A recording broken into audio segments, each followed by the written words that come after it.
Bismillahirrahmanirrahim. Iyaka na'budu wa iyaka nasta'in. Assalamu alaikum dear students. You are watching your own channel Maths Time Park.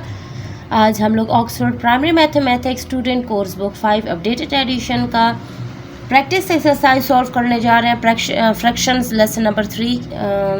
Question number 1 हमारे पास given है. Add express each mix number in its simplest form. अब हम लोगों ने in mix number को अपनी simplest form में add कर देना है. ओके डियर स्टूडेंट्स, ऐड करके उनको अपने सिंपलेस्ट फॉर्म में लाना है. सो इसको पार्ट ए को हम लोग सॉल्व करते हैं. So dear students, page number 50 practice exercise question number 1 given है 1 4/9 प्लस 1 2/9. जैसे कि डियर स्टूडेंट्स मैं पिछली वीडियोस में भी बता चुकी हूँ कि जब हम लोग कोई फ्रैक्शन ऐड करते हैं तो सबसे पहले हम लोग उनके डिनोमिनेटर्स को देखते हैं. अगर वो सेम है तो हम लोगों ने ऊपर वालों को भी ऐड कर लेना है, और ये जो साथ में होल नंबर गिवन होते हैं इन दोनों को हम लोग साथ में ऐड कर लेंगे. तो 1 + 1 2 आ जाएगा. और नीचे के डिनोमिनेटर्स क्योंकि सेम है तो ऊपर वाले नोमिनेटर्स आपस में दोनों ऐड हो जाएंगे. तो हमारा आंसर आ जाएगा 6/9. बहुत ही ईजी है और सिंपली हमारा आंसर एक स्टेप में आ चुका है. पार्ट बी की तरफ चलते हैं. पार्ट बी में देखें डियर स्टूडेंट्स 2 1/2 प्लस 5 1/4. अब हम जब इन दोनों को ऐड करेंगे तो पहले तो मैं आप लोगों को बता चुकी हूँ कि ये जो दो होल नंबर्स हमारे होते हैं ये एक दूसरे से ऐड हो जाते हैं. लेकिन जब तक हमारे पास ये डिनोमिनेटर सेम नहीं होता है हम लोग ऊपर वाले फ्रैक्शंस को ऐड नहीं कर सकते. तो हम लोगों ने क्या करना है, नीचे वाले फ्रैक्शंस को सेम बनाना है. दो मेथड से हम इस फ्रैक्शन को हम लोग सॉल्व कर सकते हैं इसको सिंपलेस्ट फॉर्म में. या तो इन दोनों का एलसीएम ले लें, या फिर जो स्मॉलर है उसको देखा जाए कि वो उसके टेबल में अगर पढ़े तो वो जो ग्रेटर नंबर है नीचे वाला डिनोमिनेटर दूसरे का वो अगर आता है तो फिर हम उसको सिर्फ उसी नंबर से मल्टीप्लाई कर देंगे. सो यहाँ पर डियर स्टूडेंट्स 2 हमारे पास छोटा है तो 2 2 ज़र हमारे पास 4 आता है. तो हम 2 को भी 2 से मल्टीप्लाई कर देंगे और 1 को भी 2 से मल्टीप्लाई कर देंगे. तो ये हमारे पास आ जाएगा 2/4 प्लस 5 1/4. दोनों हमारे पास डिनोमिनेटर सेम हो चुके हैं. तो अब हम लोगों ने होल नंबर्स को एक दूसरे में ऐड कर देना है जो कि हमारे पास 7 आ जाएगा. और ऊपर वाले दोनों नोमिनेटर्स को ऐड कर देना है तो हमारे पास 3 आ जाएगा. और नीचे वाला सेम है तो वो वैसा का वैसा ही हम लिख देंगे. पार्ट सी की तरफ चलते हैं. So dear students, part C हमारे पास है 2 3/4 प्लस 3 1/6. अब यहाँ पर वही बात है कि होल नंबर्स तो हम लोग ऐड कर लेंगे लेकिन नोमिनेटर सेम नहीं है. तो सबसे पहले हम लोग डिनोमिनेटर्स को सेम करते हैं. नीचे वाले फ्रैक्शंस डिनोमिनेटर्स होते हैं. सो इनको जब हम लोग सेम करेंगे तो देखिए 4 का टेबल अगर हम लोग पढ़ेंगे 6 ग्रेटर है तो 4 2 ज़र 8 होता है, 6 नहीं होता है. तो हमारे पास 4 जो है वो 6 नहीं बन सकता है. तो आप लोग बहुत ही इजी प्रोसेस है, आप लोग इसको इससे मल्टीप्लाई कर लो और इनको इनसे मल्टीप्लाई कर लो, हमारा आंसर सेम आ जाएगा. 4 को हम लोग 6 से मल्टीप्लाई कर देते हैं और 6 को हम लोग 4 से मल्टीप्लाई कर देते हैं, हमारा आंसर सेम हो जाएगा. तो इसी तरह उनका जो नोमिनेटर है उनको भी उसी नंबर से मल्टीप्लाई कर देंगे. जैसे कि 6 को 4 से किया था तो 1 को भी 4 से, और 4 को 6 से किया था तो 3 को भी 6 से कर लेंगे. अब यहाँ पर हम लोग जब इनको मल्टीप्लाई करेंगे तो हम देखेंगे हमारे पास क्या आता है. 6 1 ज़र 6 2 ज़र 12 एंड 6 3 ज़र 18. हमारे पास 18 आ गया है और 6 4 ज़र हमारे पास 24 आ जाता है. फिर हम लोग प्लस का साइन डालेंगे, फिर हम लोग ये वाला होल नंबर 3 लिखेंगे. 4 1 ज़र 4 एंड 6 4 ज़र 24 हमारे पास आ जाता है. अब जैसे कि डिनोमिनेटर्स हमारे पास अब सेम हो चुके हैं तो हम लोग इनमें इन दोनों को ऐड कर लेंगे. होल नंबर्स को पहले ऐड कर लेंगे जो कि हमारे पास आ जाएगा 5, और फिर हम लोग नोमिनेटर्स को ऐड कर लेंगे जो कि हमारे पास 18 19 20 21 22. डियर स्टूडेंट्स, मैं आप लोगों के लिए इजीली काउंटिंग कर रही हूँ ताकि आप लोग को पता चल जाए कि ये क्वेश्चन कैसे सॉल्व हो रहा है. एडिशन करनी है हम लोगों ने, तो हम लोगों ने ऐड किया है होल नंबर्स को भी नोमिनेटर्स को भी. 22 आ गया है और नीचे वाला नोमिनेटर हम लोग लिख लेंगे 24. अब डियर स्टूडेंट्स यहाँ पर इसको और भी सिंपलेस्ट फॉर्म में कन्वर्ट करना है. क्यों करना है, क्योंकि 22 एंड 24 दोनों की कटिंग हो रही है, डिवीजन होती है. सो 2 11 ज़र 22 एंड 2 12 ज़र 24. हमारे पास ये आंसर आ गया है. अब हमारा आंसर क्या आ रहा है 5 11/12. ये इसकी सिंपलेस्ट फॉर्म है.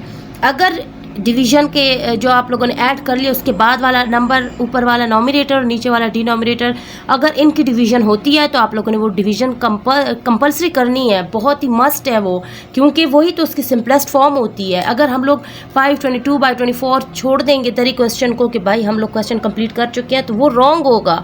उसको सिंपलेस्ट फॉर्म में कन्वर्ट करने के लिए इनकी डिवीजन करनी है अगर वो डिवाइड होते हैं। इस वाले क्वेश्चन में देखें डियर स्टूडेंट्स, वो एक दूसरे से डिवाइड नहीं हो रहे थे, हम लोगों ने किया, अभी यहाँ पर हमने किया। इसी तरह पार्ट ए में देखें डियर स्टूडेंट्स, यहाँ पर भी हमारा ये वाला डिवीजन हो रही थी, तो इनकी भी हम लोगों ने करनी है। 3 के टेबल पे करेंगे, 3 2 6 एंड 3 3 9, तो हमारा आंसर 2/3 आ जाएगा। ओके डियर स्टूडेंट्स, ये होती है सिंपलेस्ट फॉर्म। इस तरह हमारे ये पार्ट सारे सिंपलेस्ट फॉर्म में कन्वर्ट होते जा रहे हैं। पार्ट डी की तरफ चलते हैं। So dear students, part D है हमारे पास 3 1/2 + 2 4/5। अब हम लोगों को सबसे पहले इनके डिनोमिनेटर सेम करने हैं। सो 2 के टेबल में 5 नहीं आता है, 2 2 4 एंड 2 3 6 आता है। 5 नहीं आता है, तो हमने 2 को 5 से और 5 को 2 से मल्टीप्लाई कर देना है। तो इनके जो नोमिनेटर्स हैं उनको भी उन्हीं नंबर से मल्टीप्लाई कर देना है। अब हमारे पास आंसर क्या बना है, 5 10 + 2 8/10।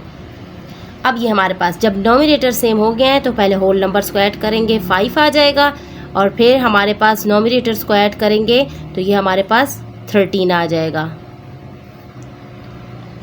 बाय 10 आ जाएगा। अब देखें डियर स्टूडेंट्स, यहाँ पर हम लोग देखेंगे ये आंसर हमारा 5 13/10 आ चुका है, लेकिन ये इसी की सिंपलेस्ट फॉर्म है। हम लोग इसको और चेंज नहीं कर सकते क्योंकि इन नंबर्स की आपस में फिर से डिवीजन नहीं होती है। सो क्वेश्चन नंबर 2 की तरफ चलते हैं। So dear students, question number 2 है ऐड। पार्ट ए हमारे पास 2/3 + 1/4 + 1/2। अब डियर स्टूडेंट्स, हम लोगों ने इन तीनों नंबर्स को ऐड करना है। चलें इसकी लेट्स इसको स्टार्ट करते हैं। So dear students, part A हमारे पास question number 2 page number 50 add करना है 2/3 + 1/4 + 1/2। सबसे पहले हम लोगों ने ये जो हमारे पास डिनोमिनेटर्स गिवन हैं, हम लोगों ने इनका फैक्टराइजेशन करनी है। तो हमारे पास देखते हैं फैक्टराइजेशन में आंसर क्या आता है। तो ये 3 4 एंड 2 इनकी फैक्टराइजेशन करेंगे। 3 1 3 4 and 2 and 2 2 4 and 2 1 2 again 2 1 2। Okay dear students, हमारे पास आंसर आ चुका है। इन तीनों को मल्टीप्लाई कर देंगे। 3 1 3 2 6 एंड 6 2 12, हमारे पास 12 आया है। अब यहाँ पर देखें डियर स्टूडेंट्स, जब नीचे हम लोगों ने 12 ले लिया है, नंबर हमारे पास 12 आया है, तो 3 के टेबल में 12 कब आता है डियर स्टूडेंट्स, 3 1 3 3 2 6 3 9 एंड 3 4 12। सो ऊपर वाले नंबर को भी 4 से मल्टीप्लाई करेंगे। 4 के टेबल में कब 12 आता है, 4 3 12, तो हम ऊपर वाला भी 3 से मल्टीप्लाई करेंगे। 2 के टेबल में 12 कब आता है, 2 6 12, तो हम ऊपर वाला भी 6 से मल्टीप्लाई कर देंगे। अब देखते हैं इनके आंसर्स क्या आते हैं। 4 2 8, 12 हो गया। 3 1 3, 12 हो गया, एंड 1 6 6 एंड 12 हो गया। अब हम ऊपर वाले नंबर्स को क्या करेंगे, ये जो हमारे पास नोमिनेटर्स आए हैं इनको हम ऐड कर लेंगे, तो हमारे पास आंसर आ जाएगा 17/12। अब क्योंकि ये हमारे पास नंबर इम्प्रॉपर फ्रैक्शन आ चुका है, इम्प्रॉपर को हम लोग होल नंबर में कन्वर्ट करते होते हैं। सो क्योंकि ऊपर वाला बड़ा है। ओके डियर फ्रेंड्स, हम लोगों ने क्या करना है, 12 1 12 सब्ट्रैक्शन करेंगे, 5 आ जाएगा। हमारा आंसर आ चुका है 15/12। सो क्लियरली आंसर आ चुका है 15/12, बहुत ही इजीली। ओके डियर स्टूडेंट्स, देखें बहुत इजी मेथड से मैंने आपको आंसर समझा दिया। पार्ट बी की तरफ चलते हैं। So dear students, part B given है 1 2/5 + 2/3 + 2 3/5। अब डियर स्टूडेंट्स, हम लोगों ने क्या करना है, हम लोगों ने इन नंबर्स को, ये जो हमारे पास मिक्स नंबर में है, इनको हम लोगों ने फ्रैक्शन फॉर्म में कन्वर्ट कर देना है, फिर हमारा आंसर इजीली आ जाएगा। तो हम क्या करेंगे, इसको मल्टीप्लाई करेंगे 1 से और फिर हम इसमें ये ऐड कर देंगे, तो ये 7/5 आ जाएगा। ये 2/3 वैसे का वैसा ही लिखेंगे, एंड ये 5 2 10 होता है, 10 + 3 13/5 आ जाएगा। अब देखें डियर स्टूडेंट्स, यहाँ पर हमारे पास अलग नंबर है। ये दो तो 5 है, लेकिन ये 3 है, तो हम लोगों ने फैक्टराइजेशन कर लेनी है। फैक्टराइज करेंगे तो हमारे पास नंबर आ जाएगा 5 1 5, 3 वैसे के वैसा, 5 1 5, अगेन 3 के टेबल पे 3 1 3, इन दोनों को मल्टीप्लाई करेंगे तो हमारा आंसर 15 आ जाएगा। तो अब हम लोगों ने क्या करना है, 5 के टेबल में 15 कब आता है, 5 3 15, तो ऊपर वाला भी 3 से। 3 के टेबल में 15 कब आता है, 3 5 15, तो ऊपर वाला भी 5 से, एंड 5 3 15, तो ऊपर वाला भी 3 से। अब इनको मल्टीप्लाई करके इनका आंसर निकाल लेते हैं। हमारे पास 21/15 + 10/15 + 39/15 आ चुका है। अब हम लोग ऊपर वाले ये जो हमारे पास नॉमिनेटर्स हैं इनको हम लोग ऐड कर लेते हैं। हमारे पास आंसर आ जाएगा 70/15। अब क्योंकि ये हमारा इम्प्रॉपर फ्रैक्शन है तो हम लोग इम्प्रॉपर के लिए दोबारा से डिवीज़न करके उसका आंसर निकाल लेते हैं मिक्स नंबर में। हमारे पास 15 4 60 आता है। जब हम लोगों ने 70 में 60 सब्ट्रैक्ट किया 10 रह जाएगा। सो आंसर आ गया 410/15। तो हमारा इजीली आंसर आ चुका है 410/15।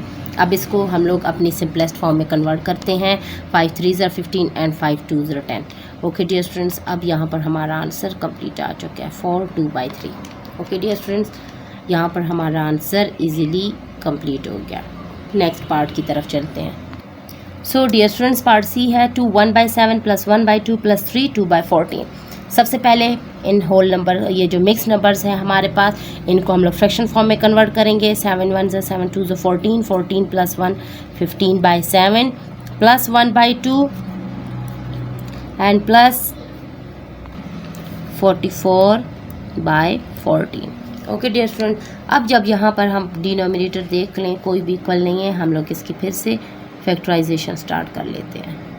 7 2 14, 7 1 7, 2 वैसा का वैसा एंड 7 1 7, 7 2 14।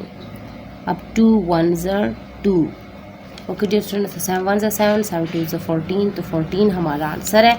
अब यहाँ पर देखें 7 2 14 आता है, तो इसे 2 से, तो इसे भी 2 से। 2 7 14 आता है, तो इसे भी 7 से। एंड 14 1 ज़री आता है, इसको मल्टीप्लाई करने की ज़रूरत नहीं है क्योंकि 14 1 ज़री 14 होता है। अब समझाने के लिए मैं लिख देती हूँ, तो ऊपर वाला भी 1 से। अब यहाँ पर देखिए हम लोग मल्टीप्लिकेशन करेंगे, तो 30/14 + 7/14 + 44/14। अब जब नीचे वाले डिनोमिनेटर सेम आ चुके हैं तो हम ऊपर वाले नॉमिनेटर्स को ऐड कर लेते हैं, विच इज़ 81/14।